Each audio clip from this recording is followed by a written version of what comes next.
Hello दोस्तों।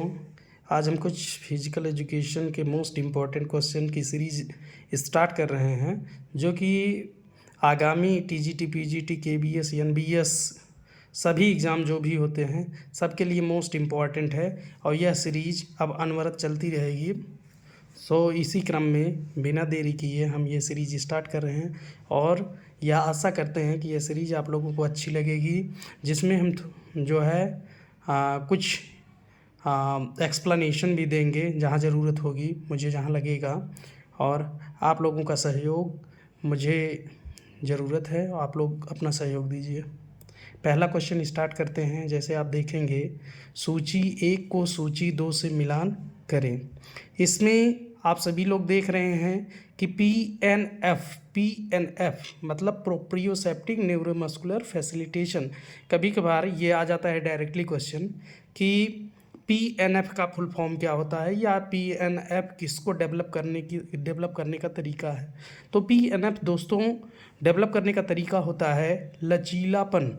लचीलापन means flexibility. तो आप सीधा देखेंगे यह किससे मिलेगा, फ्लेक्सिबिलिटी से। और इसका फुल फॉर्म क्या होगा, प्रोप्रियोसेप्टिक न्यूरोमस्कुलर फैसिलिटेशन। सेकंड है प्लायोमेट्रिक। प्लायोमेट्रिक क्या होती है, तो प्लायोमेट्रिक क्या कहें, जितनी भी जंपें होती हैं सब हमारे एक्सप्लोसिव पावर को बढ़ाने के लिए होती हैं, जिसका एक बेस्ट एग्जांपल है कि शक्ति को बढ़ाने के लिए प्लायोमेट्रिक जंप हम करते हैं। तो यह किसको बढ़ाती है, हमारे शक्ति को बढ़ाती है। और तीसरा है, आप सभी लोग जानते हो, फार्टलैग ट्रेनिंग मेथड होता है, जिसको हम स्पीड प्ले के नाम से भी जानते हैं। ये बहुत बार क्वेश्चन में आया हुआ है कि फार्टलैग प्रशिक्षण को हम किस नाम से जानते हैं, स्पीड प्ले के नाम से जानते हैं। इसमें एरोबिक और एनरोबिक दोनों एनर्जी जो है प्रयुक्त होती है। और दूसरी बात अगर हम देखें तो फार्टलैग ट्रेनिंग किसके लिए है, तो फार्टलैग ट्रेनिंग किसको डेवलप करने के लिए है, तो एंड्योरेंस को डेवलप करने के लिए होती है, जिसको हम स्पीड प्ले के नाम से जानते हैं। इसको हम स्पीड प्ले से मिलाएंगे। और फार्टलैग ट्रेनिंग को गोस्टा एंड होलमैन ने डेवलप किया था। यह बहुत बार क्वेश्चन आया हुआ है और आने की और भी संभावना है कि इस बार भी आ सकता है। वेट ट्रेनिंग किसको डेवलप करने के लिए, तो वेट ट्रेनिंग होता है बल को डेवलप करने के लिए। वेट ट्रेनिंग बल को डेवलप करने के लिए होता है।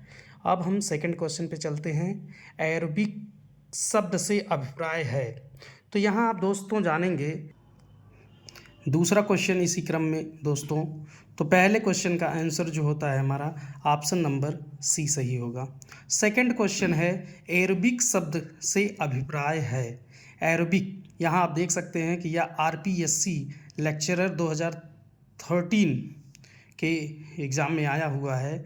एक होती है दोस्तों एरोबिक और एक होती है एनरोबिक। तो एरोबिक ये बार बार क्वेश्चन में रिपीटेड क्वेश्चन है, ये आरपीएससी में नहीं और भी एग्ज़ाम में यह आया हुआ है, KBS, NBS, TGT, PGT, LT सब में आया हुआ है। तो एरोबिक मीन्स होता है प्रेजेंस ऑफ ऑक्सीजन। जो प्रेजेंस ऑफ ऑक्सीजन जो हम एक्टिविटी करते हैं उसको हम बोलते हैं एरोबिक, और अब्सेंस ऑफ ऑक्सीजन जो हम एक्टिविटी करते हैं उसको बोलते हैं एनरोबिक। तो यहाँ आप सभी लोग जान रहे हैं कि एरोबिक से अप्लाई होता है ऑक्सीजन सहित। ऑक्सीजन सहित यहाँ दोस्तों बिल्कुल कंफ्यूज नहीं होइएगा, ऐसे ही क्वेश्चन आते हैं कंफ्यूज करने के लिए। ऑक्सीजन रहित ऑप्शन में रहेगा, ऑक्सीजन सहित रहेगा, ऑक्सीजन सहित एवं ऑक्सीजन रहित दोनों होगा, इनमें से कोई नहीं। तो आप किस पे टिक करेंगे, आप करेंगे ऑक्सीजन सहित पे। तीसरा क्वेश्चन इस क्रम में आप देखेंगे कि ऑप्शन नंबर 1 इसका सही होगा, ए सही होगा। तीसरा क्वेश्चन, हाँ दोस्तों, वार्मिंग अप की विधि है। तो ये भी क्वेश्चन आया हुआ है, ये आरपीएससी स्कूल लेक्चरर में ही नहीं यूपी टीजीटी में भी आया है कि वार्मिंग अप की विधि कौन सी है। एक्टिव वार्म अप होता है, पैसिव वार्म अप होता है, कि active warm up and passive warm up दोनों होते हैं, इनमें से कोई नहीं। तो आप दोस्तों ये जान लीजिए कि वार्म अप 2 प्रकार के होते हैं, एक एक्टिव वार्म अप होता है और एक पैसिव वार्म अप होता है। इस प्रकार से इसका आंसर नंबर सी सही होगा। इसके बाद आप जानेंगे कि हम वार्म अप भी इसीलिए करते हैं कि जिससे हम अपनी बॉडी को क्या करें, कि किसी भी गेम के लिए तैयार करते हैं। तीसरा क्वेश्चन, इसके बाद नेक्स्ट क्वेश्चन है आपका, काल चक्र के अंतर्गत कितने काल आते हैं? तो यहाँ दोस्तों आप देखेंगे कि काल चक्र के अंतर्गत 3 काल आते हैं। कौन कौन से काल आते हैं? वो 3 चरण कौन से हैं? तो मैक्रो चक्र है, मीसो चक्र है और माइक्रो चक्र है। तो ये काल चक्र के अंतर्गत कितने काल आते हैं, ऐसे भी क्वेश्चन आते हैं। इस प्रकार से भी क्वेश्चन आते हैं कि किसका टाइमिंग कितना होता है। जैसे मैक्रो चक्र है तो मैक्रो चक्र का टाइमिंग क्या होता है दोस्तों? तो ये होता है 3 से 12 मंथ का। इसको हम ईयरली साइकिल के नाम से भी जानते हैं। सेकंड है मीसो चक्र। मीसो चक्र जो होता है 3 से 6 सप्ताह का दिया हुआ है, लेकिन कहीं कहीं यह मिल जाता है 4 to 6 वीक का होता है, तो इसको हम वीकली भी बोलते हैं। और माइक्रोस चक्र को हम 5 से 10 दिन से डिनोट करते हैं कि यह 5 से 10 दिन का होता है। कहीं कहीं ये 4 से 11 दिन भी मिल जाता है या 3 से 11 दिन। तो जैसा ऑप्शन होगा उसके अनुसार हमको यहाँ जो है आंसर चूज करना होता है। तो यहाँ क्योंकि पूछा है कि काल चक्र के अंतर्गत कितने काल आते हैं, तो ऑप्शन नंबर बी सही होगा, क्योंकि 3 ही काल आते हैं, मैक्रो चक्र, मीसो चक्र और माइक्रो चक्र। दूसरी बात, कुछ डेफिनेशंस भी मोस्ट इम्पॉर्टेंट है जो डिफरेंट टाइप ऑफ एग्ज़ाम में आई हुई हैं और बार बार ये डेफिनेशंस जो है विभिन्न एग्ज़ाम में रिपीट भी होती हैं। अनुभव के द्वारा व्यवहार में होने वाले परिवर्तन को ही सीखना कहते हैं। ध्यान दीजिएगा दोस्तों, ये मोस्ट इम्पॉर्टेंट डेफिनेशन है। ये आरपीएससी लेक्चरर में भी आई है, कई बार पीजीटी में भी आई हुई है, केबीएस में भी आई हुई है। अनुभव के द्वारा व्यवहार में परिवर्तन, ये कोड आप पकड़िए यहाँ से कि अनुभव के द्वारा जब हम कोई चीज़ करते हैं तो उससे क्या होता है, हमको कुछ न कुछ अनुभव मिलता है। तो अनुभव के द्वारा जो हमको अनुभव मिलता है उससे जो हमारे व्यवहार में परिवर्तन आता है उसको हम सीखना कहते हैं। ये कहा है गेट्स ने। किसने कहा है दोस्तों? गेट्स ने कहा है। गेट्स के अनुसार कि अनुभव के द्वारा व्यवहार में होने वाले परिवर्तन को ही सीखना कहते हैं। एक और भी गेट्स की परिभाषा है, इसको भी आप ध्यान दीजिएगा, ये मोस्ट इम्पॉर्टेंट है। प्रशिक्षण एवं अनुभव के द्वारा व्यवहार में परिवर्तन होने को ही हम अधिगम कहते हैं।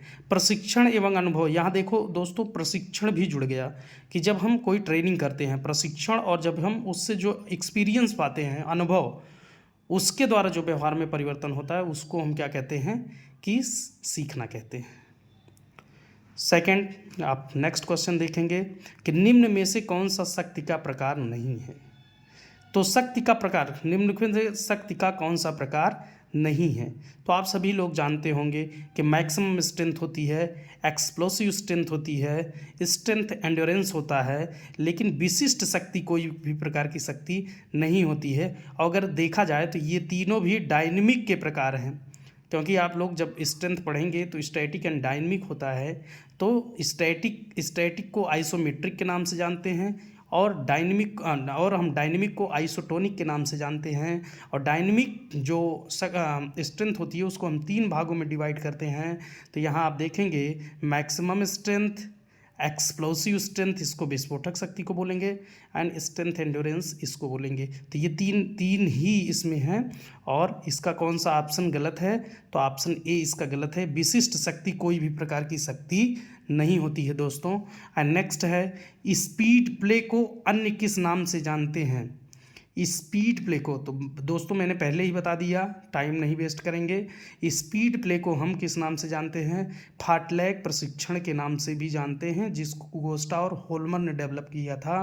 कब डेवलप किया था दोस्तों? तो 1937 में डेवलप किया था। इस प्रकार से इस क्वेश्चन का जो ऑप्शन है, ऑप्शन नंबर डी सही होगा। Next question, most important question, निम्न में से कौन सी सहनशीलता को विकसित करने की विधि नहीं है? इनमें से कौन सी ऐसी विधि है जो सहनशीलता को विकसित करने की है? तो आप देखेंगे स्पर्धा एवं नियंत्रण पद्धति, ये हमने नहीं सुना है। अंतराल प्रशिक्षण हमने सुना है, अंतराल प्रशिक्षण होता है दोस्तों। स्पर्धा एवं नियंत्रण पद्धति एवं अंतराल पद्धति दोनों, इनमें से कोई नहीं। तो आप सभी लोग जानते हैं दोस्तों कि जो सहनशीलता को डेवलप करने की जो विधि होती है उसमें इंटरवल होता है, उसमें कंटिन्यूअस होता है, उसमें फार्टलैग ट्रेनिंग होती है, उसमें सर्किट ट्रेनिंग होती है। बट दोस्तों तो हम इस आधार पे कह सकते हैं कि अंतराल प्रशिक्षण ही जो है यह सहनशीलता को विकसित करने की विधि है।